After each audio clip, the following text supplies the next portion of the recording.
मानव जाति का भला चाहते हुए, इस पृथ्वी के प्रत्येक जीव जंतु का भला मांगते हुए उस मार्केट पर श्री चरणों में प्रार्थना करने के पश्चात अपने देशवासियों के लिए और संसार के सभी भाई बहनों के लिए अपनी शुभकामना करते हुए आज फिर मैं वहीं से शुरू करूँगा जहाँ पिछले हफ्ते में आपसे बात कर रहा था। हमारा जीवन, ये जीवन मानव जीवन, इंसान का जीवन, इसको जिंदगी कहते हैं। जिंदगी, लाइफ। इसमें दो चीज़ें बड़ी इम्पोर्टेंट हैं। अगर उनको समझ लिया जाए तो ज़िंदगी बहुत आराम से, बहुत शांतिपूर्वक, बड़े प्यार से गुजार कर इंसान अपने घर वापस जा सकता है। वो दो चीज़ें क्या हैं? एक तो है ज़िंदगी और एक ज़िंदगी का है भवसागर। भवसागर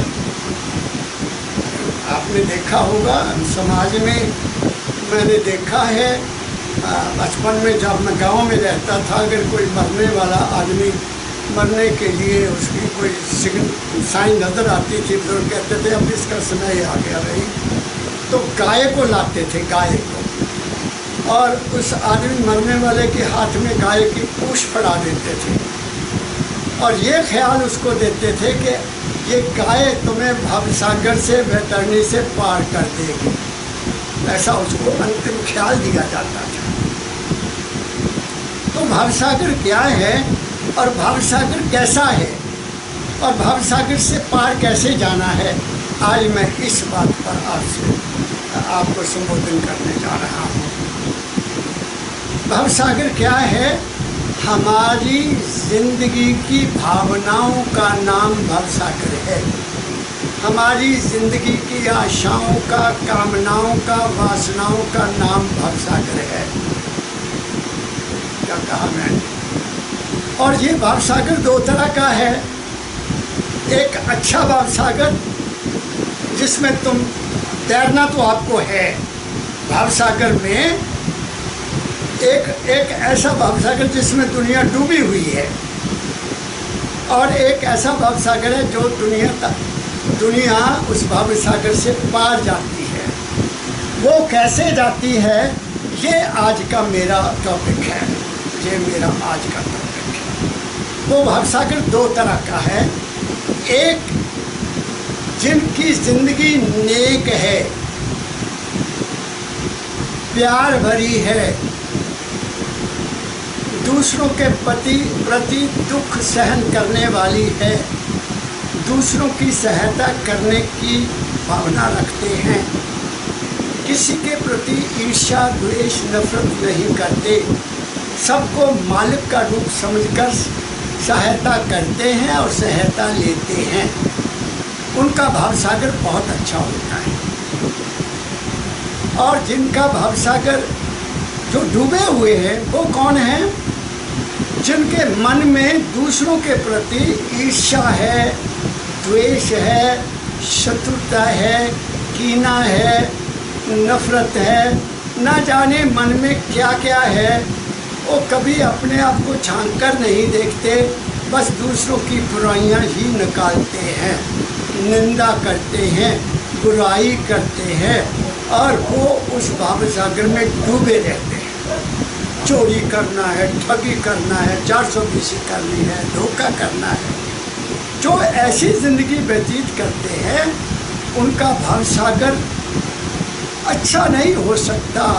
वो उसी में पड़े रहते हैं, दुखों में फंसे रहते हैं, क्योंकि जो करनी सो भरनी, वो तो भरेंगे। सूक्ष्म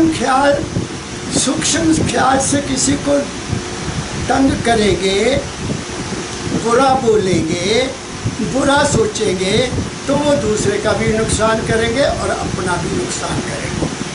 शारीरिक रूप से किसी को कष्ट देंगे, किसी की जान लेंगे, किसी को लूटेंगे, किसी को मारेंगे, तो वो भी उनको भोगना पड़ेगा। क्या कहा मैं? इसलिए शास्त्रों में लिखा है मन वचन और कर्म से शुद्ध रहो, ताकि तुम्हारा भावसागर ठीक रहे। भावसागर ठीक होगा तो फिर क्या होगा, तुम निकल जाओगे। अब रहा इन दोनों भावसागर से पार कैसे जाना है। पार जाओगे किसी सत्य पुरुष की संगत में बैठकर, उनका सत्संग सुनकर, उनके शरीर से सद्भावना की, प्रेम की, सच्चाई की, हकीकत की और असलियत की रेडिएशन लेकर तुम्हें पता लग जाएगा कि इस संसार में जीना कैसे है और ये संसार क्या है। ये संसार क्या है, चिड़िया रैन बसेरा है। ये संसार सदा रहने वाला नहीं है, ये परिवर्तनशील है, ये बदलता है। हमारा जीवन देखो, बचपन में क्या था, फिर नौजवानी में क्या था, फिर गृहस्थ जीवन में क्या था, फिर बुढ़ापे में क्या है, क्या होगा। तुम्हारे बस में कुछ है। तुम्हारे जीवन में परिवर्तन हो रहा है, लेकिन उस परिवर्तन में एक हस्ती है, एक ताकत है, वो उस माल के कुल की अंश है। अगर आपको उसकी रियलाइजेशन हो जाए किसी सत्य पुरुष की कृपा से, तो तुम इस दुनिया से पार हो सकते हो। वो भावसागर से पार होना है। तो आज मैं आपको मेरे सतगुरु बाबा फकीर जी महाराज का ध्यान रखते हुए, उनकी वाणी का विचार करते हुए, उनकी शिक्षाओं को अपने सामने लाते हुए, उन्हीं के विचारों को जो मैंने समझा, जिसको मैंने ज़िंदगी में अपनाया और आपको संबोधन करने लगा हूँ, उनके ही विचारों से मैं आपके साथ आज संबोधन करने लगा हूँ। परमदयाल जी महाराज जब बगदाद में थे, बगदाद जो काबल कंधार बगदाद है ना, जहाँ आजकल बड़ा, आपको मैंने पिछले सत्संग में बताया था कि वहाँ कभी शांति नहीं होगी। तो ये 1900 पहले जो युद्ध हुआ, पहला जो विश्व युद्ध हुआ, तो मेरे सतगुरु महाराज उस वक्त बगदाद में भारतीय सेना के साथ सिग्नलर थे, वहाँ सर्विस पर थे। तो वहाँ मेरे सतगुरु परमदयाल जी महाराज को उनके पिताजी ने पत्र लिखा। उसमें क्या लिखा कि फकीर, वो रिटायर होकर घर आ गए थे, वो सर्विस में थे, कि फकीर जी पड़ोसी लोग, ये मेरे रिश्तेदार मुझे तंग करते हैं। पहले तो मैं बाहर रहा, लेकिन ये ऐसी ऐसी बातें करते हैं। तो वो चिट्ठी जब मेरे हजूर को मिली बगदाद में, उन्होंने वो चिट्ठी और साथ में दूसरी चिट्ठी लिखकर दाता दयाल जी महाराज के श्री चरणों में भेज दी कि महाराज आदेश दो, क्या करना चाहिए। तो दाता दयाल जी महाराज ने मेरे सतगुरु बाबा फकीर जी महाराज को जो उत्तर दिया, जो उन्होंने उनको चिट्ठी लिखी, शब्द में लिखी, क्योंकि दाता दयाल जी महाराज जब बैठे होते थे, अगर किसी का पत्र आता था तो हमेशा उन्होंने शब्दों में चिट्ठियों का जवाब दिया है। उनकी 2 पुस्तकें बहुत इम्पॉर्टेंट हैं, जिनको शिव शब्द सागर कहा जाता है, और इन दोनों किताबों को सतगुरु बाबा फकीर जी महाराज के गुरु भाई हजूर नंदू भाई जी महाराज ने एकत्रित किया था, और उन्हीं शब्दों के साथ, उन्हीं जैसे जैसे उनकी धुन है, उनका राग है, जिस राग में उन्होंने लिखी, वो किताबें 2 बहुत महत्वपूर्ण हैं, जिनको मैं लगभग रोज़ ही कोई ना कोई शब्द पढ़ लेता हूँ, और साथ में अपने सतगुरु के भी विचार पढ़ लेता हूँ, ताकि मन विचलित ना हो, मन कहीं लगा रहे, बजाय इधर उधर की सोचने के मन को कहीं ना कहीं लगा रखो। इसलिए मेरे सतगुरु परमदयाल जी महाराज कहा करते थे बुजुर्गों को कि अगर आप नाम नहीं जप सकते, कुछ और नहीं कर सकते, तो कपड़ों को फाड़ कर सिया करो, हमारा दिल लगा रहेगा। नहीं तो मन बुढ़ापे में बहुत ज़्यादा चंचल हो जाता है। तो मैं शब्द को सुनाते हुए आपको सारी बात कहने की कोशिश करूँगा। हमारा जीवन 3 बातों पर है। हमारा मन क्या है? मैंने आपसे बताया था कि मन बनता कैसे है, कैसे बना मन हमारा। हमारा मन हमारे कर्म से बना। हमारे कर्म से हमने जो भोजन प्राप्त किया वो खाया, और उस भोजन से ही हमारा मन बनता है। जैसा खाइए अन्न वैसा बने मन, ये महापुरुषों के वाक्य हैं। तो इसलिए आज मैं दाता दयाल जी महाराज का शब्द लेकर आपके श्री चरणों में कुछ बेनती करना चाहता हूँ। आपको नमन करता हूँ कि आप मेरे विचारों को सुनते हो और कुछ विचार भी करते होंगे। शायद आपको किसी न किसी जगह ये विचार काम दे जाए, ऐसी मेरी भावना है। दाता कहते हैं कि ऐ इंसान, तेरे सुख का और तेरे दुख का कोई भी दूसरा जिम्मेदार नहीं है। सुख भी तेरा अपना कमाया हुआ है और दुख भी तेरे अपने ही बीज बोए हुए हैं। ये अटल सत्य है, ये अटल सत्य है। कोई बाहर से तुम्हें दुख नहीं दे सकता। प्रकृति में तो कहीं दुख है ही नहीं। प्रकृति को ज़रा गंभीरता से देखो आप। प्रकृति का खेल देखो आप। प्रकृति क्या है? पृथ्वी माता है, सूरज देवता है, जल देवता है, अग्नि देवता है, वायु देवता है, आकाश देवता है। ये कब प्रकोप होते हैं? इनमें प्रकोप कब आता है? इनमें तूफान कब पैदा होता है? इनमें सुनामी क्यों आती है? इनमें भवंडर क्यों आता है? ये कारण हमारे अपने ही कर्म होते हैं, क्योंकि हमने अपने विचारों से इस ब्रह्मांड की इस ब्रह्मांड की जो समानता है, शांति है, उसको हम कर्मों से भंग कर देते हैं और प्रकृति कांप जाती है। मेरे सदगुरु महाराज जी महाराज ने फरमाया, वो बात मैं आपसे पहले कर देता हूँ। उन्होंने फरमाया कि जितना ब्रह्मांड है इसमें मानव क्या है? मानव क्या है? ये इस ब्रह्मांड का ब्रह्मांडी रूपी शरीर का बैक्टीरिया है। बैक्टीरिया है। बैक्टीरिया हमारे शरीर में भी है। एक हमारे शरीर को तंदुरुस्त रखने वाला, एक हमारे शरीर को नुकसान पहुंचाने वाला।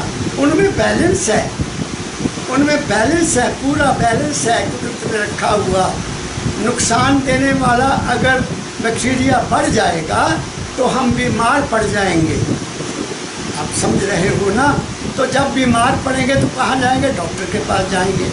डॉक्टर पे हमें मेडिसिन ऐसी देगा कि वो बैक्टीरिया जो हमारे शरीर को नुकसान दे रहा है, या वो चीज़ें जो हमारे शरीर को नुकसान देने वाले अंदर हैं, वो मर जाएं, कमज़ोर पड़ जाएं और हमारे लूज मोशन लग जाएं, या हमें बुखार, जो भी कुछ होता है उनमें बैलेंस खराब होने से ही होता है। ऐसे ही हम उस प्रकृति के इस ब्रह्मांड रूपी शरीर का बैक्टीरिया है। जब हम अपने कर्मों से, अपने विचारों से, अपनी हीनता से, अपनी शत्रुता से, अपनी ईर्ष्या से, अपने द्वेष से एक दूसरे का ही गला काटने लग जाते हैं, हेरा फेरी की सीमा क्रॉस कर जाते हैं। इतने हम स्वार्थी हो जाते हैं कि दूसरे के दुख को महसूस नहीं करते, तो फिर ब्रह्मांड भी हिल जाता है। वो फिर उस बैक्टीरिया को ख़त्म करता है। उस बैक्टीरिया को ख़त्म करने के लिए उसे क्या करना पड़ता है? सुनामी लानी पड़ती है, बाढ़ लानी पड़ती है, बिजलियाँ डालनी पड़ती हैं, अधिक बारिश करनी पड़ती है और अर्थक्वेक लाना पड़ता है। ऐसे नहीं आता अर्थक्वेक, ऐसे नहीं ज़्यादा बारिशें होती, ऐसे नहीं सूखा पड़ता। उसका कारण है कि हमने इस ब्रह्मांड के उस बैलेंस को डिस्टर्ब किया है और कुदरत उस बैलेंस को मेंटेन करने के लिए ऐसी आफतें ज़रूर लाती है और लाती रही है और लाती रहेंगी जब तक हम इंसान नहीं बनते। इसीलिए दाता दयाल जी महाराज की बात सुनाने लगा। जब उनको पत्र मिला तो दाता दयाल जी महाराज ने मेरे सतगुरु बाबा फकीर जी महाराज जी को पत्र लिखा। क्या लिखा? कोई सुख दुख का नहीं दाता, तेरी है भूल सब। ऐ फकीर, ऐ मेरे प्यारे, दुनिया में कोई भी सुख देने वाला या दुख देने वाला नहीं है। इस बात को समझ ले, पहले इस बात को समझ ले। तेरा दुख तेरा अपना ही कर्म है। मैंने पिछली दफ़ा बताया था, जेहा बीजे सो लूणे कर्मा संगड़ा खेत। जो तुमने बोया है वो तुम्हें ही काटना है, वो तुम्हें ही भोगना है। मैं आपको 2 एग्जाम्पल अपनी आंखों देखी बताता हूँ। मैं छोटा था, जब स्कूल से आते थे तो माता जी कहते थे, बच्चा अब पशुओं को छोड़ लो। गांव में ज़मीनें बड़ी खुली होती हैं तो घर के पशुओं को उनको चरने के लिए फिर हमें माता जी कहते हैं, बच्चा अब तुम पहले पशुओं को चरा लाओ और किताबें भी ले लो और ये चरती रहेंगी तुमने पढ़ते रहना। मेरी बात समझे, ऐसा ही होता था। अब तो पता नहीं क्या होगा। तो हम अपना बस्ता उठा लेते थे, भैंस को 2 को उठाया और ले गए और वो चरने लग जाती थी, हम पढ़ते रहते थे। अगर कहीं दूर चली जाती थी दौड़कर उनको वापस ले आते थे ताकि किसी का और नुकसान न हो। तो हमारे साथ एक गांव का बुज़ुर्ग भी था, वो भी पशु लेके आ जाता था और वो फिर क्या करता था, वो खुद तो सो जाता था, या तो सो जाता था या फिर बैठा रहता था। तो अगर उसकी भैंस कहीं दूर चले जाती थी तो वो हमें कहता, हम 2-4 बच्चे होते थे, जाओ लाओ मेरी भैंस को बोल कर लाओ। और हम डरते थे, हमने जाना, मैं बारी बारी ले तू ले आती थे। मेरी बात समझ रहे हो।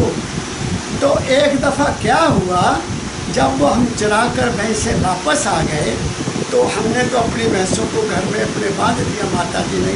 और वो जब जा रहा था तो रास्ते में एक कुत्ती थी, डॉग, उसने उसको भौंकना शुरू कर दिया। क्यों भौंकना शुरू कर दिया मालिक जाने। और वो उसको बहुत नज़दीक से भौंकने लगी तो उसने सोटा मारा, उसको बहुत बुरी तरह से मारा। जब सोटा उसकी पीठ पर लगा, उसकी पीठ की टानी टूट गई और वो गिर गई। लेकिन वो चौं चौं करती रही और वो इंसान उसको तब तक मारता रहा जब वो मर ना गए। हम बच्चे थे, हम दौड़े गए, चाचा जी, ताया जी ना मारो, ये मर गई, मरने दो साली को, मेरे को काट ली थी। वो मर गई। बात आई चली गई। हम स्कूल से हाई स्कूल में चले गए। जब मैं 7वीं 8वीं क्लास में था तो जब वापस हम आए, मैं स्कूल से वापस आया तो लोग वहाँ इकट्ठे हुए हुए हैं गाँव में उस रास्ते पर। तो मैंने पूछा, चाचा क्या बात है? वो कहते उसका नाम लिया, मुझे अब उसका नाम भूल गया, या वो तो चिल्ला रहा है, ओ बचाओ मुझे कुत्ती काट रही है, बचाओ मुझे कुत्ती काट रही है। और यही कहता कहता वो मर गया। ये मेरे गांव की बात है जो मैंने खुद सुना, क्योंकि मैं वहाँ गया नहीं, मुझे डर लगता था मरने वाला, पता नहीं क्या होगा। बात समझ के बच्चा था ना। तो चलो, मैं तो बचपन में डर गया था मौत से, मैं पहले भी बता चुका हूँ आपको। और वो मौत ही मुझे ज्ञान की तरफ ले गई कि यहाँ से जाना है, एकदम क्यों जाना है, कैसे जाना है, ये तो मेरे सतगुरु बाबा फकीर ने सारा भ्रम दूर कर दिया। और ये दाता दयाल जी महाराज मेरे सतगुरु बाबा फकीर जी को लिख रहे हैं, कोई सुख दुख का नहीं दाता, तेरी है भूल सब, कर्म अपने करते हैं अनुकूल और प्रतिकूल, सब हमारे ही कर्म हमारे लिए भला करते हैं और हमारे ही कर्म हमारे प्रतिकूल हो जाते हैं, हमारा विरोध करते हैं। मैंने आपको एक मिसाल दे दी कि ये मेरे गांव की बात है, जिसको मैंने वो कुतिया को मारते हुए देखा और फिर सुना कि कुतिया उसको काट रही है जब वो मरने लगा। फिर मैं अगली एक बात और सुनाता हूँ आपको। कर्म की प्रधानता की क्या नहीं तुझको समझ। हाँ, दादा दयाल जी महाराज, मेरे दादा गुरु महर्षि सिद्धनाथ जी महाराज, हमारे सदगुरु बाबा फकीर जी को समझा रहे हैं। क्या फकीर तुम्हें कर्म की प्रधानता का ज्ञान नहीं है? कर्म प्रधान विश्व कर रखा, जो जस कीन तैसो फल चाखा। ये मैं लास्ट टाइम भी आपको कहा, कर्म जो करेगा अंत में भोग न पाएगा। और फिर कर्म गति डाले नहीं करे। कर लो दान, कर लो पुण्य, कर लो तीर्थ यात्रा, रख लो व्रत, करो पाठ, जो मर्जी करो पाई। कर्म का सिद्धांत है और यही महापुरुषों ने कहा है। मैं जब छोटा था तो मेरे दादाजी को काला मोतिया आया हुआ था। 105 साल की उम्र में उन्होंने चोला छोड़ा, तो मैं उनको बाहर ले जाया करता था खेतों में। वो लैट्रिन करने के बाद आ जाते, फिर मैं उनको कुएं पर नहलाता था। कुआं होता था, पानी निकालना और उनका स्नान कराना। और वो मेरे को बहुत ऊंची ऊंची ज्ञान की बातें सुनाते थे। अच्छा, आपको पता है कि हर वक्त हमारे साथ 2 आदमी रहते हैं। एक बार उन्होंने मुझे बताया, मैं कहा बापू जी कहाँ रहते हैं वो 2 आदमी? कहते एक हमारे दाएं कंधे पर रहता है, एक हमारे बाएं कंधे पर रहता है। वो धर्मराज के उस मालिक के दूत हैं, वो नज़र नहीं आते। तो मैंने कहा बापू जी फिर करते क्या हैं? वो कहता जो दाएं कंधे पर बैठा होता है वो हमारे अच्छे कर्म लिखता है, और जो बाएं कंधे पर बैठा होता है वो हमारे बुरे कर्म लिखता है। वाह! एक मेरा बुजुर्ग बाबा अनपढ़ इतने ऊंचे ज्ञान की बात कही, और जब आदमी मर जाता है तो वो सारा अपना अपना हिसाब ले जाकर धर्मराज के आगे, अगर बुरे कर्म किए हैं धर्मराज के आगे रखते हैं, और अच्छे कर्म किए हैं तो धर्मराज के आगे रखते हैं। तो उसके मुताबिक भी 84 में आदमी जन्म लेता रहता है। वाह मेरे बापू जी, आपने क्या ऊंची बात मुझे बताई थी, जिसके बारे में गुरु नानक साहब ने लिखा जपजी साहब के आखिरी श्लोक में, चंगे आइयाँ बड़े आइयाँ बाचे धर्म। वो देख रहा है करने अपो अपने के नेड़े के तू पाई। अज नहीं बुरे कर्म का फल अज नहीं मिलिया तो कल मिलूगा, कल नहीं मिलिया तो परसों मिलूगा, 20 साल के बाद मिलेगा। अगर तेरी इस ज़िंदगी में उसका फल तुम्हें नहीं भोगने को मिला तो अगले जन्म में तुम्हें उसको भोगने के लिए आना पड़ेगा। क्या कहा मैंने? ये चक्कर जन्मों का है क्या? कर्मों का ही चक्कर है और कुछ भी नहीं। जब सब कर्म तुम्हारे खत्म हो जाएंगे तुम माल के कुल में विलीन हो जाओगे। इसलिए संत कर्म नहीं करते, वो कर्म करते हुए अकर्म रहते हैं, वो विचार रखते हुए विचारहीन होते हैं। मेरी बात समझ रहे हो? लेकिन जो बंधे हुए हैं आज, तो मुझे तो मैं क्या कहूँ आपको, मुझे कहना नहीं चाहिए, सब बंधे हुए हैं। कोई डेरे के साथ बंधा है, कोई अपने क्या उसको बोलते हैं, अपना केंद्र बनाए उनमें बंधा हुआ है। बस सब खुद भी बंधे हुए हैं, लोगों को भी बांध रहे हैं, आज़ाद नहीं करते। बाबा फकीर जी महाराज ने कहा मैं तुम्हें आज़ाद करने के लिए आया हूँ। अगर तुम मेरे मेरे मेरे मेरे नाम से तुम्हें कोई गाली देता है, अगर तुम्हें गुस्सा नहीं आता तो तुम मेरे शिष्य हो। अगर मैं शोला जब छोड़ूं, अगर तुम रोए नहीं तो मैं समझूंगा तुम मेरे सच्चे शिष्य हो, क्योंकि तुम मेरे शरीर से बंधे हुए नहीं होंगे। इसलिए 1980 में मेरे बाबा जी महाराज ने, जब मैं उनके चरणों में हाजिर हुआ कि पिताजी मैं चाहता हूँ, 79 में भी आप हमीरपुर गए थे, बहुत संगत में आपके वाणी का लाभ उठवाया, मैं चाहता हूँ इस साल भी आप कृपा करो तो मैं वहाँ का प्रोग्राम बना लूँ। तो मेरे दादा ने हुक्का पीते पीते हुक्का छोड़ दिया और कहते, बच्चा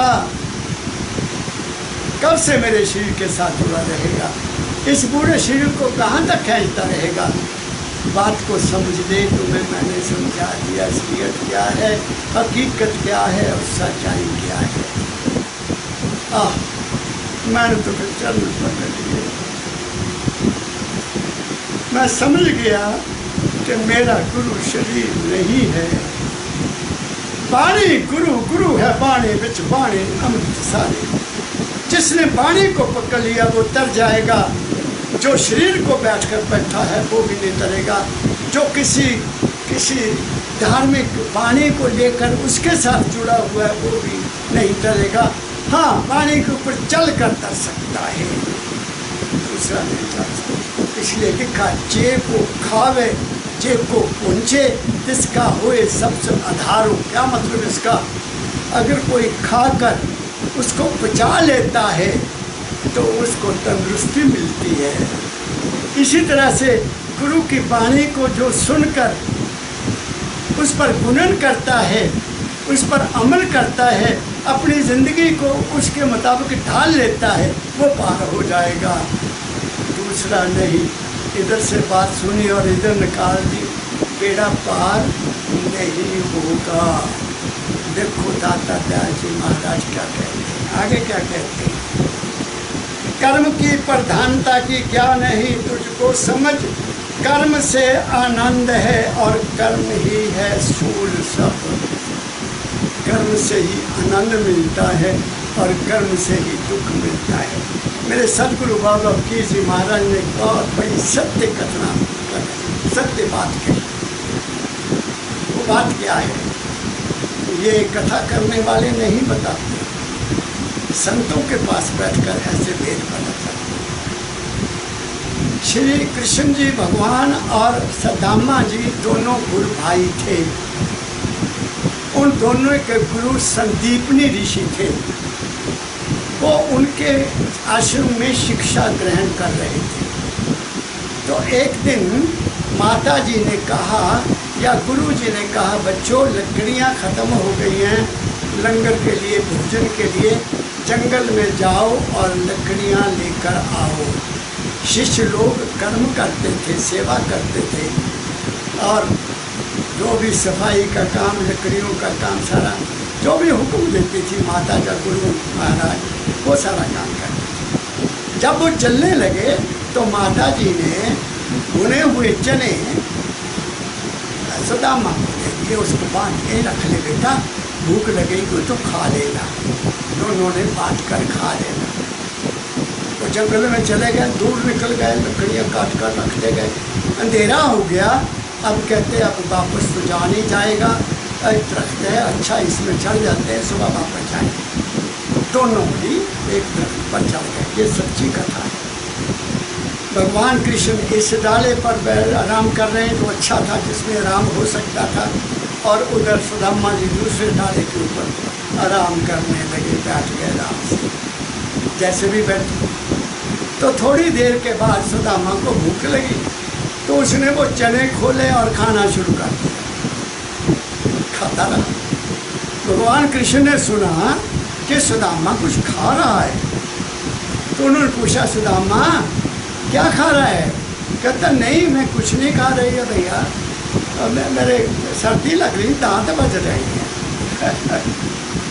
झूठ बोला, झूठ बोला और खुद ही दाने सारे खा गया। तो मेरे हजूर ने फरमाया कि सुदामा फिर सारी उम्र क्या रहा? आहा, एक झूठ बोला और दाने खुद ही रखा गया। उस वक्त तो पेट भर लिया, सारी उम्र मांगता ही रहा। क्या कहा मैंने? ये सत्य बात है। और दूसरी कथा सुन। युधिष्ठिर को धर्मराज कहा जाता है महाभारत में। वो झूठ नहीं बोलता था, ऐसा सुना है मैंने। ऐसा मैं अपने सदगुरु महाराज के मुखारबिंद से सुना है कि वो झूठ नहीं बोलता। लेकिन जब युद्ध चल रहा था तो द्रोणाचार्य और उसका लड़का अश्वत्थामा भी युद्ध में था। अश्वत्थामा बहुत योद्धा था, उसको हराना कोई आसान बात नहीं थी। और द्रोणाचार्य उसके भी ऊपर था, क्योंकि द्रोणाचार्य ने तो अर्जुन को और सारे पांडवों को सब कुछ सिखाया हुआ था युद्ध लड़ने का। तो गुरु तो सबसे ऊंचा होता है। तो जब पलड़ा कौरवों का भारी होने लगा तो भगवान कृष्ण ने सोचा कि तो गड़बड़ हो जाएगी। तो बहुत बड़े सिक्किमी थे, बहुत बड़े दूरदर्शी थे। उन्होंने युधिष्ठिर को कहा, युधिष्ठिर आप ऐसा करो, एक घोषणा कर दो भाई। क्या महाराज? मैं आज्ञा का पालन करता हूँ। कहते तुम इतना कह दो कि अश्वत्थामा मरा, ना जाना नार व कुंजरा, मुझे नहीं पता वो हाथी मरा या आदमी मरा, तुम इतना कह दो बस। उन्होंने भगवान कृष्ण का कहना माना और उन्होंने कहा अश्वत्थामा मरा। और जब वो दूसरी लाइन कहनी थी तो नगारा बज गया और द्रोणाचार्य को खबर लग गई। उन्होंने सुन लिया कि अश्वत्थामा मर गया। उनकी शक्ति खत्म हो गई। उनकी शक्ति बेटे के साथ थी। मेरी बात समझे? और पांडव जीत गए। द्रोणाचार्य भी मारा गया, अश्वत्थामा सारे ही मारे गए। और जब सब कुछ खत्म हो गया, ऐसा कहते हैं महाभारत, ऐसा कहती है महाराज जी ने ऐसा कहा कि जब वहाँ गए धर्मराज के, तो धर्मराज ने कहा मेरे भाई कहाँ हैं? कहते वो नरक में है। क्यों नरक में है ये तो मैं इस बात में नहीं जाता।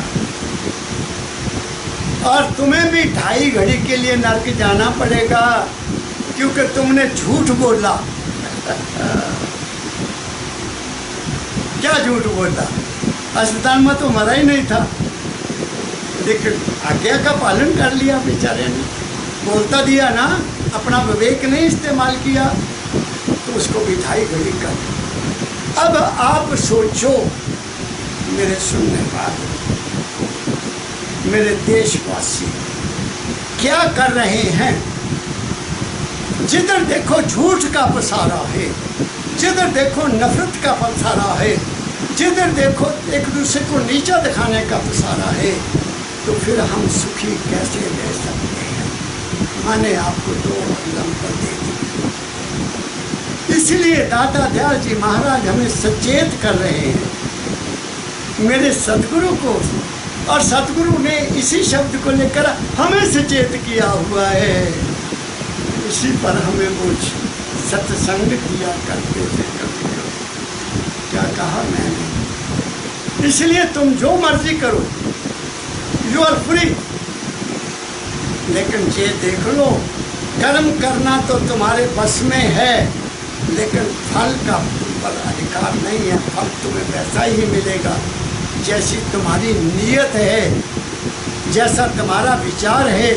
इसलिए मेरे दादा परमदयाल जी महाराज ने बड़े ऊंचे स्वर से कहा है, ऐ इंसान तू राम नाम जप चाहे ना जप, उस मालिक के नाम की माला फेर जा ना फेर। तू जो बाहर का जो तेरा कर्म कांड है, बाहर की जो दुनिया में तेरा क्या कहूँ मैं धार्मिक खेल है, ये तू बेशक न कर। अपना नीयत ठीक रख और अपना कर्म ठीक रख। ये है जिंदगी खुशी से गुजारने का राज, जो आज मैं अपने सदगुरु महाराज को हाजिर नाजिर समझकर आपसे संबोधन कर रहा हूँ। क्या कहा आगे सुनो दाता दयाल जी महाराज। जे जगत है वाटिका, जे जगत है वाटिका, करते हैं प्राणी आके काम। ये वाटिका है, ये बगीचा है, जो मर्जी बीज लो भाई जो बीजोगे वही फल मिलेगा। इस बगीचे में मिर्ची बीज लो, कड़वी से कड़वी, बुरा कर्म कर लो, खाना तुम्हें पड़ेगा। इस बगीचे में आप बढ़िया से बढ़िया फल लगा लो जो तुम्हारी अनेक बीमारियों को दूर करते हैं। जड़ी बूटियां लगा लो। क्या कहा मैंने, ये जगत है वाटिका, करते हैं आके प्राणी काम। फिर क्या मिलता है, कर्म के अनुसार इनके कांटे हैं और फूल सब। उसी कर्म के अनुसार कांटे मिलेंगे जहाँ फूल मिलेंगे। क्या कहा, बगीचे में फूल लगाओ, बढ़िया बढ़िया गुलाब के लगाओ, गेंदे के लगाओ, चमेली के लगाओ। बाग में जाओगे फूलों को देखकर खुश हो जाओगे। कांटेदार झाड़ियाँ लगा लो, जाओगे कपड़े पकड़ लेंगी वो आपके। क्या कहा मैंने, फलदार वृक्ष लगाओ, तुम्हें फल मिलेंगे खाने के लिए, आनंद आ जाएगा। इसलिए ऐ इंसान, तू बाकी सब काम छोड़, अपने दो काम कर ले। अपने मन के ऊपर पैरा कर, जे मेरे दादा का मुझे हुक्म है। एक बार दो प्रोफेसर आ गए वहाँ मानवता मंदिर में, लुधियाना यूनिवर्सिटी के प्रोफेसर थे। सत्संग खत्म हो गया तो वो महाराज जी के पास कुछ विचार करने के लिए बैठ गए। पढ़े लिखे लोग विचार ज़्यादा करते हैं, बहुत ज़्यादा बातें करते। मैंने कभी महाराज जी से कोई सवाल नहीं किया, केवल एक सवाल किया था, वो भी मन के ऊपर किया था। तो उन्होंने रमन महर्षि जी को बात को शुरू की, और क्योंकि मैं भी कॉलेज में पढ़ाता था तो मैंने भी उस बात में अपना हस्तक्षेप कर दिया कि नहीं प्रोफेसर साहब, मैंने जो पढ़ा रमन ऋषि के बारे में जी लिखा है। तो मेरे सदगुरु महाराज ने उनको नहीं संबोधित किया, मुझे किया। कहते अच्छा बच्चा तू भी पढ़ लेता ऐसी किताबें। मैंने दोनों हाथ जोड़ने के पिताजी हमने नहीं पढ़ा, किताबें ऐसी पढ़ना छोड़ दे, केवल अपने मन की किताब पढ़ा कर। मन की किताब इतनी बड़ी है कि ख़त्म ही नहीं होती। हर रोज़ नया पन्ना, हर रोज़ नया अध्याय। सुबह को और पढ़ो, दोपहर को और पढ़ो, शाम को और पढ़ो। पढ़ते चलो, तुम्हारे मन की किताब कभी ख़त्म नहीं होगी। इसलिए क्या कहा है दादा दयाल जी महाराज ने, मेरा तो मन की किताब है सबसे बड़ी। जाफे दादा दयाल जी महाराज का, जाफे स्वामी जी महाराज, जाफे हजूर परम दयाल जी महाराज के वो सत्संग जिनको मैंने इन कानों से सुना हुआ है, इन आँखों ने हुजूर के दर्शन करते हुए सुना हुआ है, वो पढ़ लेता हूँ और उसी ख्याल में वापस चला जाता हूँ। क्या कहा मैंने, आगे सुनो क्या कहते हैं। जो ठगेगा वह ठगा जाएगा निस्संदेह।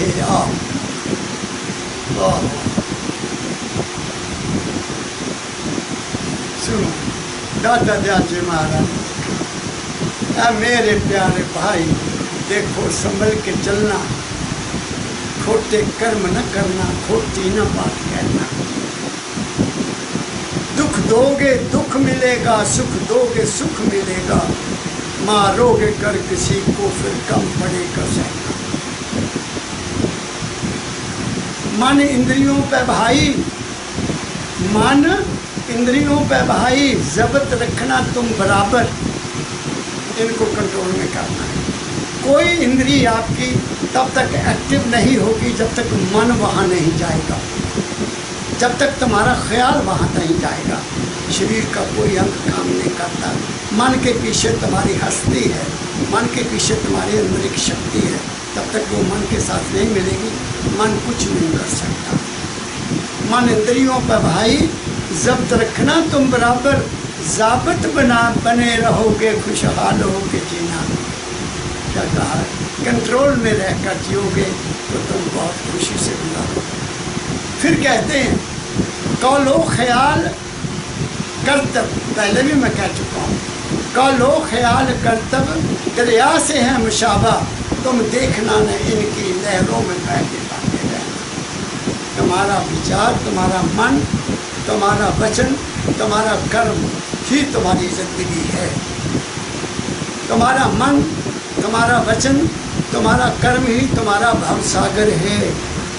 इसको ऐसा बना लो कि इसमें तैर सको, डूबो नहीं। क्या कहा मैंने, जब ये तीनों शुद्ध हो गए फिर गुरु की कृपा तुम्हारे ऊपर हो जाएगी। जहाँ चाह वहाँ राह, where there is demand there is supply। तुम तो दुनिया मांगते हो, तुम वो मांगते हो जो रहने वाला नहीं है। क्या मांगूं, क्या मांगूं, कुछ फिर ना रहाई। कबीर साहब ने कहा, मैं मालिक, मैं तेरे से क्या मांगूं, इस दुनिया में कोई रहने वाली चीज़ तो है नहीं, क्या मांगूं, कुछ फिर ना रहाई। इसलिए मैं तुम्हें ही मांगता हूँ कि तू मेरा आधार है, तू मेरा मालिक है, तू मेरा आधार है, तेरी मैं अंश हूँ, इसलिए तुम्हें ही मांग लेता हूँ, कुछ नहीं मांगता। क्या कहा मैंने, आगे क्या कहते हैं दादा जी, जो ठगेगा वह ठगा जाएगा निस्संदेह।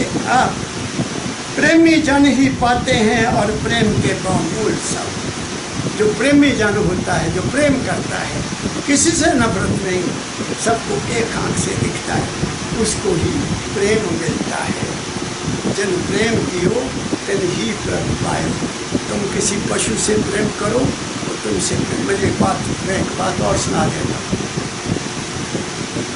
जब तक मैं बीए में पढ़ रहा था, बीए में आ गया, तो तब पिताजी ने ठेकेदारी कर ली थी और घर में केवल एक भैंस रखी थी ताकि मेरे भाई और मेरी माता उसकी सेवा कर सकें। तो मैं जब मैं कॉलेज से भी आता था तो भी मुझे उस भैंस से बहुत प्यार था और मैं उसको चलाने के लिए ले जाता था, साथ में किताबें, और बड़े आराम से चलती रहती थी, वो किधर उधर नहीं जाती। जब मैंने कुछ अपना लिखना होता था, लिख लिया, तो किताबें रख के तो मैं भैंस के पास चल जाता था। और फिर क्या करना, घास की तिरें होती लंबी लंबी, उनको ऐसे ऐसे हाथों से इकट्ठे करना, और जब मेरी मुट्ठी भर जानी तो भैंस को दे देनी, उसने खा लेना और चलती रहना, मैं भी साथ चलते रहना। अब तो मैं जो बात बताने लगा हूँ, वो भैंस का दूध, जब मेरा एग्ज़ाम आ गया, उसका दूध बहुत कम हो गया, बहुत कम हो गया, लेकिन वो हर रोज़ 1 गिलास 1.5 गिलास दूध देती रही। 1 गिलास 2 गिलास दूध उसमें ज़रूर देना। वो किलो 2 किलो 4 किलो बंद हो गया, कम हो गया। जब मेरा आखिरी पेपर ख़त्म हो गया और मैं शाम को घर आया तो माँ दूध लेने गई, तो भैंस ने दूध देना इनकार कर दिया। मेरी माँ कहती, बेटा इसको भी पता लग गया कि तेरा पेपर ख़त्म हो गया, अब तुम्हें दूध नहीं चाहिए। क्या कहा मैंने, एक बात आपको अपनी बता रहा हूँ। उस भैंस को भी ज्ञान था मेरा कि मुझे तड़ी देता है खाने को, तो मेरी ड्यूटी है जब तक इसका पेपर नहीं खत्म होते मैं इसको थोड़ा देती रहूँ। तुम इसको ऐसे समझ लो, कहानी समझ लो, लेकिन मैं इस राज को समझता हूँ। If you love something, somebody, some animal, किसी भी चीज़ को तुम अगर प्यार करते हो तो वो तुम्हें प्यार का बदला देता है। दूध देने वाली गाय, दूध देने वाली भैंस, ये तुम्हें तुम्हारा बदला देती है जैसा तुमने उनकी सेवा की है। क्या कहा मैंने, इसलिए कुछ बातें ऐसी बता रहा हूँ, इसलिए प्रेमी जल ही पाते हैं और प्रेम के बहुमूल्य सब।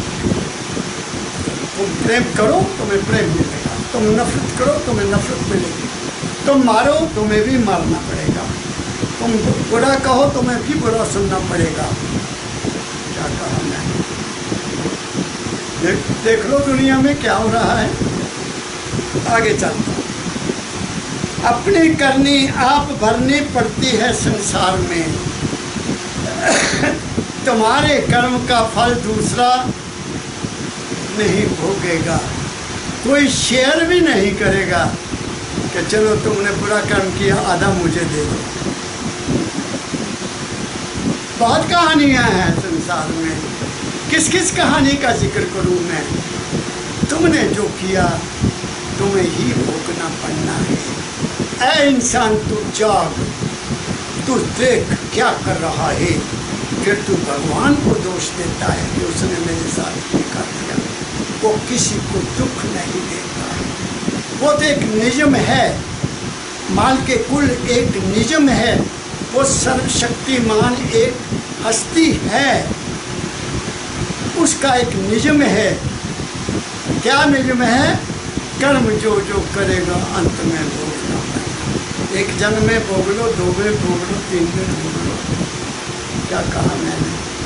और ऐसे एग्जाम्पल्स हैं कि जिन्होंने पशु को तंग किया वो पशु का ही रूप लेकर आए, पशु के रूप में उन्होंने तकलीफ।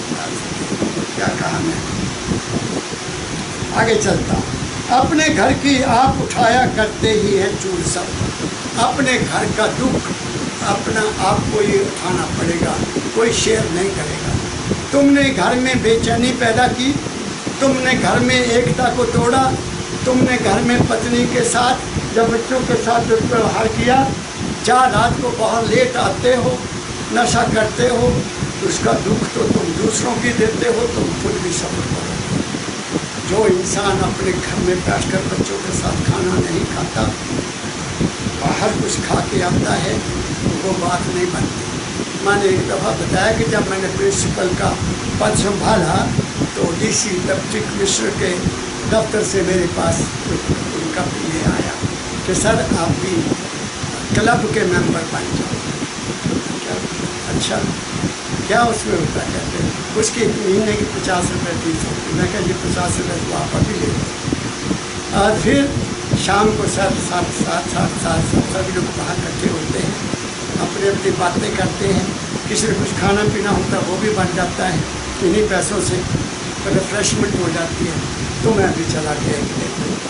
वहाँ क्या देखा कि वहाँ कुछ लोग ड्रिंक्स भी कर रहे हैं, कुछ लोग अपनी दुनिया की बातें कर रहे हैं। लेकिन जिस लेवल के लोग थे, वकीलों के साथ बात करें, बाबू जो बड़े अफसर हैं, पुलिस वाले अपनी बातें कर रहे हैं, 2-4 प्रोफेसर थे वो अपनी बातें कर रहे हैं।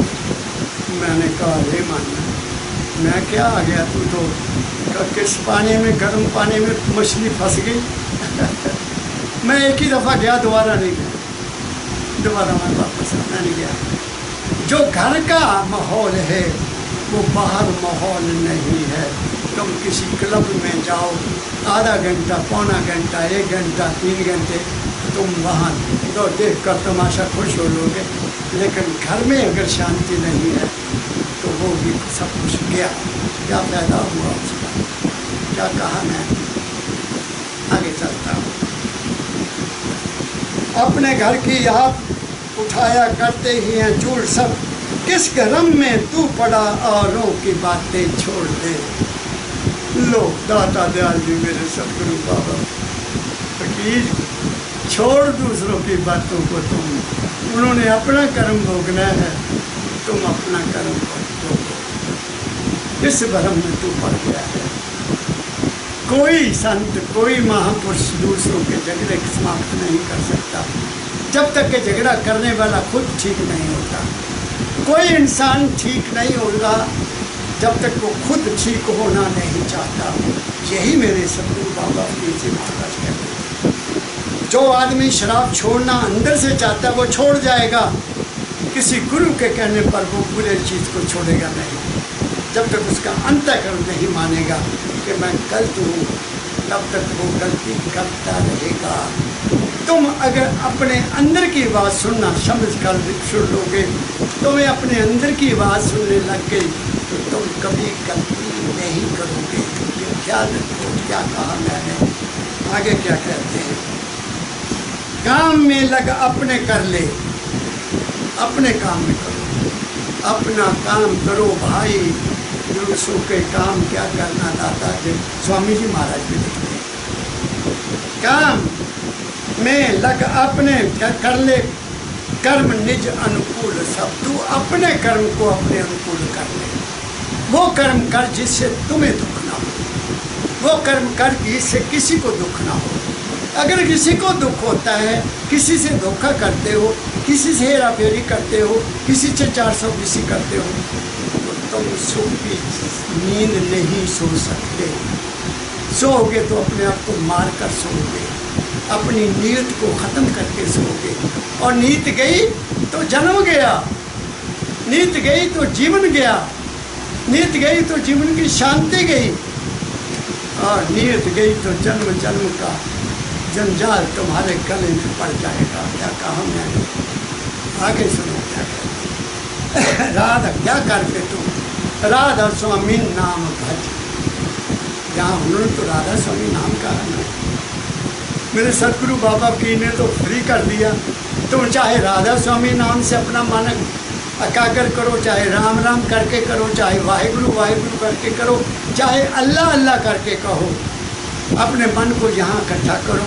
इससे तुम्हारे मन में प्रबल इच्छा जो शक्ति है वो पूरी हो जाएगी, वो मजबूत हो जाएगी, और तुम्हारी मनोकामनाएं पूरी होती रहेगी। मगर अगर तुम्हारे मन में हेरा फेरी है, 420 है, कामनाएं हैं, ईर्ष्या है, द्वेष है, काम है, वो भी बढ़ जाएगा। इसलिए पहले क्या कर, दिल का हुजरा साफ कर जाना के आने के लिए, ध्यान गैरों का हटा उसको बिठाने के लिए। पहले दुनिया को छोड़ दे भाई, कम विदिन योर ओन सेल्फ। तुम अपने आप में आ जाओ, तुम अपने आप को देखो, तुम अपने आप की जांच करो। हु आर यू, तुम कौन हो। और वो कैसे होगा, नाम का सिमरन करने से होगा। इसलिए कहते हैं राधा स्वामी नाम भज, झगड़ों से बच कर रह सदा, तूने क्या लेना रे। ये दुनिया है, दो धारी है। हमारे बुजुर्ग कहते थे दराटी होती ना घास काटने वाली, उसकी एक तरफ कंधे होते हैं, दुनिया को दोनों तरफ हैं, इधर भी इधर भी। तुम ज़्यादा खुश हो तो भी दुनिया तुम्हें देखकर दुखी हो गया। आप क्या कमाल है भाई, ये पता नहीं कि ना देखो रहेगा, तो बड़े खुश रहेंगे। अगर दुखी हो गए तो भी दुनिया, खुश हो गए तो वो दुखी, तुम दुखी हो गए तो वो सुखी। ये दुनिया का असूल है। क्या का उल्टा है, तुम्हें सुखी देखकर भी कोई खुश नहीं होगा, तुम दुखी होगे तो वो खुश होंगे। इसलिए काम ऑन द बैलेंस, अपनी ज़िंदगी को बैलेंस में ले आओ। ना इधर देखना है ना उधर देखना, अपनी ज़िंदगी का टीचा अपने सामने रखना। क्या कहा है, आगे कहते हैं जो नहीं समझा तो पढ़ना लिखना होगा भूल सब। अगर तू ये बात नहीं समझा मेरे प्यारे, अगर तूने ये नहीं समझा कि कर्म प्रधान विषय कर रखा, तो फिर कुछ भी नहीं समझा, फिर नाम भी नहीं जपा जाएगा, फिर ध्यान भी नहीं लगेगा। ध्यान भी उसी का लगेगा, नाम का सिमरन भी वही करेगा जो मन से साफ है, जो हक हलाल की कमाई खाता है, जो दुनिया के झगड़ों में दखल नहीं देता, वो जो समझता है कि जो हो रहा है उसकी इच्छा से हो रहा है, जो हुआ उसी की इच्छा से हुआ, जो होगा वो भी उसी से इच्छा से होगा। और इच्छा क्या है ऐ इंसान, क्या है, आवाज़ खल्क आवाज़ खुदा, the voice of the people is the voice of God. जब दुनिया दुखी हो जाती है और उसको पुकार करती है तो उसको इस पृथ्वी का बैलेंस करने के लिए आना पड़ता है। वो किसी भी रूप में आए, बहुत अधिक गर्मी कर सकती है, बहुत अधिक सर्दी कर सकती है, बहुत अधिक पहाड़ गिरा सकती है, तूफान ला सकती है, और क्या, और सबसे ज़्यादा अर्थक्वेक ला सकती है, जिससे हमारा बैलेंस हो जाएगा। इसलिए आओ हम अपने कर्म को ठीक कर लें, आओ हम अपने विचारों को ठीक कर लें, आओ अपनी नियत को ठीक कर लें और सबका भला मांगे। इन्हीं शब्दों के साथ मैं आप सबको बहुत हार्दिक हृदय से नमन करता हूँ। आप मेरी वाणी को सुनते हो, अभी आशा करता हूँ कि आप उस पर चलने का भी प्रयास करोगे। मेरा आप सबको बहुत हार्दिक नमन करते हुए सबको राधा स्वामी, राधा स्वामी, राधा स्वामी आज्ञा देता हूँ।